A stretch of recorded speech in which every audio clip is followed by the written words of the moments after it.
បងប្អូនអើយបើមិនជឿក៏ត្រូវតែជឿដែរថ្ងៃនេះគឺជាថ្ងៃវិនិស្សកម្មពិតប្រាកដសម្រាប់ប្រទេសថៃគ្រាន់តែរយៈពេលខ្លីសោះគ្រោះមហន្តរាយបានបោកមកលើទឹកដីថៃគ្រប់ច្រកល្ហុកទាំងលើមេឃក្នុងទឹកនិងលើដីធ្វើឲ្យថ្នាក់ដឹកនាំកម្ពុជាអង្គុយកៅអីលែងជាប់នាវាដឹកទំនិញថៃហ៊ានលៃល្បិចត្រូវអ៊ីរ៉ង់បាញ់កំទេចកណ្ដាលសមុទ្រយន្តហោះផ្ទុះកង់មឹកញាក់ដំណើរស្រែកទ្រហយំរឿងឆេះមន្ទីរពេទ្យត្រូវជំនះញាក់ជំងឺកណ្ដាលយប់ព្រមទាំងខ្យល់ព្យុះកំទេចវត្តអារាមខ្ទេចគ្មានសល់រឿងរ៉ាវរន្ធត់ទាំងនេះធ្វើឲ្យប្រជាជនថៃរាប់លាននាក់ភ័យស្លន់ស្លោខ្លាំងបំផុតមិនធ្លាប់មានក្នុងប្រវត្តិសាស្ត្រហេតុអ្វីបានជាថៃជួបគ្រោះផ្ទួនដោយត្រូវបណ្ដាសាបែបនេះសូមបងប្អូនមកតាមដានជាមួយខ្ញុំបាទ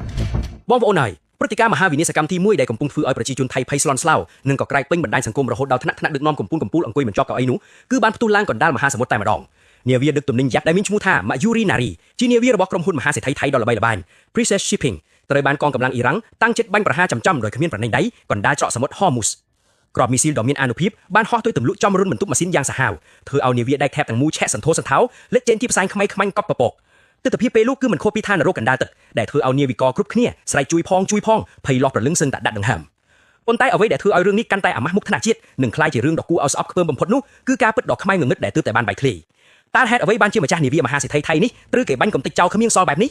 តាមពិតទៅនាវាថៃមួយនេះបានលេងល្បិចក្មេងលេងដ៏គ្រោះថ្នាក់បំផុតដោយហ៊ានបញ្ជាឲ្យកាពីតែនលួចបិទប្រព័ន្ធ AIS ប្រព័ន្ធបញ្ជូនសញ្ញាអត្តសញ្ញានាវាដើម្បីបន្លំភ្នែកកងទ័ពគេនិងធ្វើខ្លួនជានាវាខ្មោចគោលបំណងរបស់ម្ចាស់នាវាគឺចង់លួចឆ្លងកាត់តំបន់សង្គ្រាមដ៏គ្រោះថ្នាក់នេះដោយស្ងាត់ព្រោះតែចង់ចំណេញលុយនិងចង់គេចវេះពីការបង់ថ្លៃសេវាធានារ៉ាប់រងផ្សេងទីបំផុតល្បិចទុច្ចរិតយកជីវិតមនុស្សទៅបដូរនឹងលុយនេះត្រីគេចាប់បានស៊ុយធំក៏ត្រីគេផ្ទន់ទោសបាញ់កំទេចចោលយ៉ាងព្រៃសាយបំផុតរឿងដែលកាន់តែធ្វើឲ្យប្រជាជនហួសចិត្តនិងលាតត្រដាងពីភាពទន់ខ្សោយរបស់កងទ័ពថៃនោះគឺសកម្មភាពរបស់ថ្នាក់ដឹកនាំកងទ័ពជើងទឹកថៃភ្លាមក្រោយពេលកើតហេតុមេបញ្ជាការកងទ័ពជើងទឹកថៃបានចេញមុខប្រកាសក្តែងថាកំពុងតាមដានស្ថានភាពនេះយ៉ាងយកចិត្តទុកដាក់បំផុតពីទីបញ្ជាការទីបំផុតមេទ័ពថៃដោយអួតអាងនោះបានត្រឹមតែបែកញើសប៉ុនក្រាបពោតរត់ខ្វែងដៃខ្វែងជើងទេអង្វរទូរស័ព្ទសុំឲ្យអាជ្ញាធរប្រទេសអូម៉ង់ជួយបញ្ជូនទូកទៅសង្គ្រោះនាវីថៃជំនួសខ្លួនទាំងស្រុងនេះគឺជាភាពអាម៉ាស់និងជាការបាក់មុខយ៉ាងធ្ងន់ធ្ងរសម្រាប់វិស័យយោធាថៃ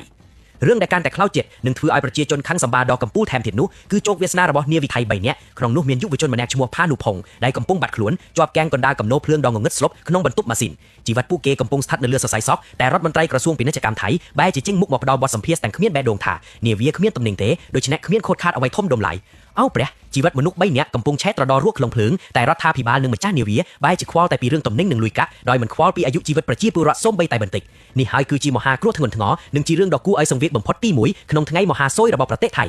បងប្អូនអើយមិនទាន់ទាំងបាត់ភ័យរឿងសោកនាដកម្មនាវាត្រូវគេបាញ់ឆេះកណ្ដាលសមុទ្រផងស្រាប់តែងាកមកមើលលើមេឃឯនេះវិញក៏មានរឿងរន្ធត់ញាប់ញ័រធ្វើឲ្យព្រឺសម្បោមិនចាញ់គ្នាឡើយនេះគឺជាវិនិស្សកម្មទី2ក្នុងថ្ងៃមហាសោយរបស់ប្រទេសថៃដែលវាយប្រហារចំដង្ហើមសេដ្ឋកិច្ចទេសចររបស់គេតែម្ដងហេតុការណ៍នេះបានកើតឡើងនៅឯប្រលានយន្តហោះអន្តរជាតិភូកេតយន្តហោះរបស់ក្រុមហ៊ុនអាកាសចរ Air India Express ជើងហោះហៅលេខ AXB